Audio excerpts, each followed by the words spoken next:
Thank you very much, Your Highness, Excellencies, distinguished guests, ladies and gentlemen. Good morning.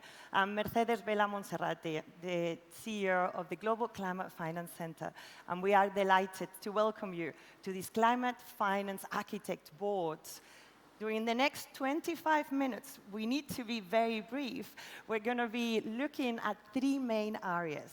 First one, where transition capital is flowing today. We will then look at what is guiding investment decisions. And then finally, we'll be looking at where the next wave of opportunities will come from. It's a privilege to be joined today by Her Highness Sheikh Hashama bin Sultan bin Khalifa Al Nahyan, one of our GCFC board members. And of course, I'm delighted to be also joined by our esteemed panelists, all of them board members of GCFC. Let's get started. Martin, I would like to start with you. First Abu Dhabi Bank has committed 500 billion in sustainable finance by 2030 and plays a central role connecting UAE markets with global capital.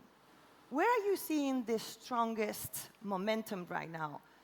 In renewables, grids, industrial transition, and how does this align with the areas that the GCFC and, of course, Abu Dhabi in particular are helping to the ecosystem, the investment environment?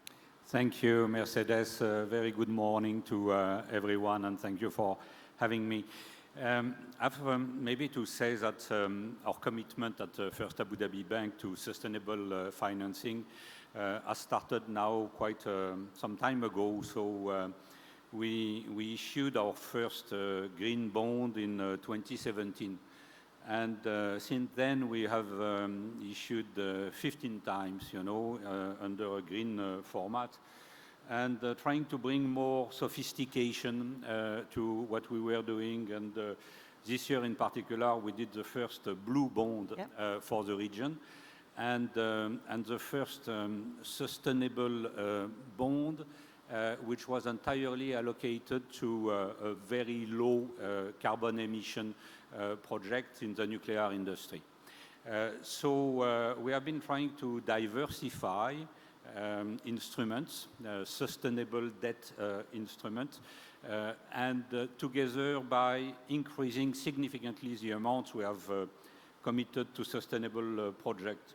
At the time of COP28, we committed to finance about $135 billion, finance or facilitate the financing. And we have delivered about 70%, 75% of that, and the target is to deliver that by 2030. So we are well on track. So in that context, our participation and involvement to GCFC was very, very natural. It was something obvious to us that as a pioneer in the region, for sustainable financing, we needed to be involved. And we see GCFC doing a fantastic job, in being positioning Abu Dhabi even further together with Altera and with a number of other initiatives, and what Her Highness mentioned as well this morning, positioning Abu Dhabi as a global hub for sustainable finance, creating the ecosystem also together with ADGM, and being a catalyst, I would say, for initiatives in the region, because it goes beyond Abu Dhabi. It's truly a global finance center, and participating in a very strong manner to the Abu Dhabi ecosystem for sustainable financing. Thank you very much, Martin. Mohammed, let me turn to you now. Vision 2035 positions ADIB at the intersection of Islamic finance, digital innovation, and sustainability. What factors are shaping investment decisions today around project quality, bankability, technology readiness, and clarity of frameworks? And how does that link, of course, with the Global Climate Finance Center? Okay, thank you so much, and good morning, everyone. Very happy to be here today. So in the context of Abu Dhabi Islamic Bank, last year we launched Vision 2035, which was around main three pillars. The first pillar being driven by AI and technology. The second pillar was talking about client experience. But then comes the third, one of the most important pillars is sustainability, which is basically the how. How are you going to deliver Vision 2035? Going back to your question, so what will drive the next phase of evolution when it comes to not only Adib, but the banking sector? We always say that we are only part of a wider ecosystem, and for this initiative to succeed, it has to meet certain pillars. Number one, we always say that we are solving for a specific outcome, but this outcome also has to be commercially viable. Because if there's no commercial viability behind any initiatives we do, it will be very short-lived. And we're building something which is here to stay and will also create value not only for the country, but for the wider ecosystem. The second is all elements which are leading to success of that initiative have to pull at the same pace and in the same direction. I talk about where the capital flows, the participants, the clients who are using the funds, the regulatory environment, and the client's participation, as well as technology. And technology is very important because many of the technologies utilized today are new technology. It's untested. So you're almost taking a leap of faith in terms of ensuring that you are investing in these technologies for a greater outcome.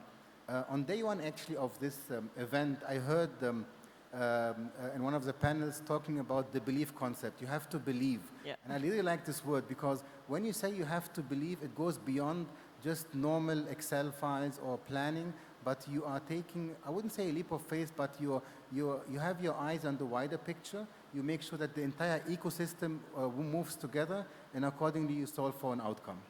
Indeed. Thank you very much, Mohammed. Now, let me turn to Mohammed, HSBC. And staying on the theme of global flows, HSBC expansion in transition banking and digital infrastructure signals strong confidence in the UAE. Looking ahead, Mohammed, where do you see the next wave of opportunity, again, in energy, infrastructure, and climate solutions? And what will accelerate investment further, given Abu Dhabi's growing role as a global climate finance hub? Mercedes, thank you very much for the opportunity. Well, again, positioning the UAE as the global climate finance hub it goes very well with HSBC's group strategy. This is exactly what you and the team at GCFC trying to do. We are very proud members of GCFC, so congratulations to you and to the team for what you have achieved in less than a year, I would say. So congratulations to start with. Well, facilitating the investment and the support of the private sector and this cause is something that goes very well with HSBC's net zero target. Now, instead of looking at the future, I would like to focus on what the clients are doing today. So we have been at HSBC collecting data for the past many years. The focus was on 4,000 clients in 50 plus markets. And I would like to share some of the statistics of the study. So out of those 4,000 clients, again, they are in 50 plus markets, more than 75% of them, they plan to invest in clean electrification, such as solar power, such as wind and electric vehicles. Out of which 25% of them, they are scaling up to invest in sustainable fuels, such as biofuels, hydrogen, or sustainable aviation fuel. And around 25% of them, they are actually planning to invest in carbon capture and storage facilities, including direct air capture and natural climate solutions. So the momentum is there. They are actually planning for the future. And whatever that the future might suggest, is it 2030, 2025, 2035, but we are comfortable with what we are seeing when it comes to our, the global client base. Now, when it comes to the two focus areas, actually for HSBC, and I believe this is the case for the wider community, is the facilitation of offtake commitment, having a strong off-takers with, say, something like Government of Abu Dhabi, AA rated. This can cover lots of key risks especially the emerging risk of those new technologies. We talk about hydrogen, we talk about some of those technologies which are yet to be tested, still in the R&D space. And the second point is the blended finance. This is something that you and the team have been focusing on.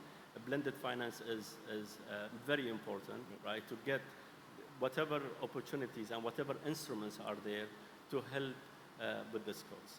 Indeed. Thank you, Mohammed. And of course, no transaction progresses without legal and regulatory certainty. John, from a legal and regulatory standpoint, which developments and standardizations, framework, transparencies, you think will strengthen investor confidence and speed execution here in Abu Dhabi? Thank you, Mercedes. So as a lawyer, for me, everything ultimately comes back to the law. I mean, we talk about belief, and we talk about kind of the vision, and we talk about executing things, and especially with the energy transition and the renewable sector. But unless there's a strong legal framework to actually give investors confidence to put their money towards these projects, to see them to their fruition, no one's really going to invest. And it's this kind of transition from kind of a broader kind of optimism to kind of hard legal fact that we're seeing a kind of transition on the ground here in the UAE as a whole. So in Abu Dhabi and in Dubai, this jurisdiction has been a center for finance going back 20 years, if not longer. But in terms of the modern financial world, significant infrastructure, power generation, 20 years.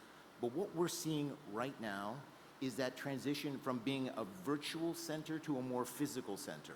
And it's driven by a few legal developments that I'd just like to get into because I'm a lawyer and it's kind of what I do. Okay. So, and it's interesting that what we have is, in terms of the frameworks, the legal frameworks on the ground, the legal systems, and I refer to it in plural because we're not just talking about the onshore traditional civil law legal systems. We're talking about this interconnected, interwoven, and effectively seamless blending of common law jurisdictions like the ADGM courts or the DIFC courts, various international arbitration fora within different free zones and onshore, and then seamlessly interacting with the UAE legal system and the traditional courts. And that drives investor confidence, drives global confidence. And so instead of simply kind of looking at the UAE as this virtual center for finance, people are actually moving here and setting up structures here, and they're comforted by it. The other thing is, counterintuitively, the corporate income tax is actually a net plus for the UAE for two main reasons. One, it kind of takes away that kind of the tax haven kind of perception of the UAE, and it makes it a more kind of, let's say, a more internationally kind of relevant jurisdiction. And in addition to that, the fact that there now is corporate income tax, it allows the UAE to properly take advantage of its extensive double taxation treaty network. And so instead of simply moving funds through the UAE, people are setting up durable structures in the AGDM, in the DIFC, onshore broadly within the UAE, and it's creating an ecosystem in the same way that Silicon Valley in the United States exists. In its special sauce, what makes it interesting is this co-location of physical people exchanging ideas. The same way that we're exchanging ideas on this stage, the same way that people are exchanging ideas at ADFW by those physical interactions and actual conversations. The fact that so many entities are coming to the UAE to set up not just financing through the UAE as a path-through destination, but setting up brick and mortar offices here to exploit these opportunities they see in the broader Middle East or in Africa. And so those are two things that really give me comfort that I see kind of driving the conversation forward, and more from not just the virtual to the physical, and that being kind of the legal systems present here that give comfort to investors, and then also the introduction of the corporate income tax. Thank you. Thank you very much, John. Before we close, one last question. We have just a few minutes left. What is the single most important factor that can amplify the momentum we are seeing here in the UAE around climate finance? I will start with Martin. 2 seconds. Okay, very quickly. You know, at COP28, the president of COP, His Excellency Dr. Sultan Al Jaber, said something which struck me. He said the world needs more energy and less emissions. So very, very clear. So we need to continue focusing on financing renewable projects, even if we have to maintain support to the conventional energy production. So this said, what do we need to do that and to be able to do that? We have the regulatory framework. We need a regulatory framework which is predictable, and this has been achieved with ADGM. We may think also at encouraging further from a regulatory perspective, more investment and allocation of capital in renewable energies. Today, for banks, if you allocate $1 of capital in a conventional energy project, you do exactly the same, $1 of capital required from a regulatory perspective in renewable projects. So we could think about a regulatory framework which would provide incentive for the banking industry to allocate more to renewable energies. Thank you, Martin. Mohammed? Okay, yeah, in 1 second, I think everything has been said, but I will make only one point. I think where the next focus should be is, in fact, talent. We need to get talent into that ecosystem, because I am a strong believer is that capital follows talent. Talent doesn't follow capital. So you get the right talent into that ecosystem and drives that agenda forward, and you will see capital immediately flowing accordingly. Thank you, Mohammed. Talent being one of our key pillars at GCFC. Mohammed? Absolutely. While preparing for this panel, I forgot that we have a lawyer with us. So I have to say this because my team told me to say this. Right, so it's the anticipation of the next UAE climate change law, which will come into force next year. Very, very important. And the reason for that, we do big talks, top down, right? But then, it's very, very important actually for what Martin has just mentioned, to have those rules and regulations to provide enough incentives. And if you don't, these are the consequences. And if you do, this is how you'll be, awarded. We are all, waiting for that to happen next year. John? Yeah, absolutely. For me, it's kind of that issue of this legal and regulatory comfort that is really driving the creation of an ecosystem. I mean, we've all seen it kind of develop, but the fact that new company openings in the UAE, within the free zones and outside the free zones, issuance of residence visas, I mean, we are drawing that talent to the country. I mean, and whether it's Muwataneen, UAE nationals, or whether it's people from the four corners of the earth, yep. that collaborative kind of ecosystem that's developing is going to exponentially kind of grow this sector. And whether it's the traditional energy and, more importantly, the sustainable energy, and the ability to export lessons learned here in the UAE towards other jurisdictions that are more frontier, whether it's Africa or Central Asia, that's something that excites me greatly. Thank you very much.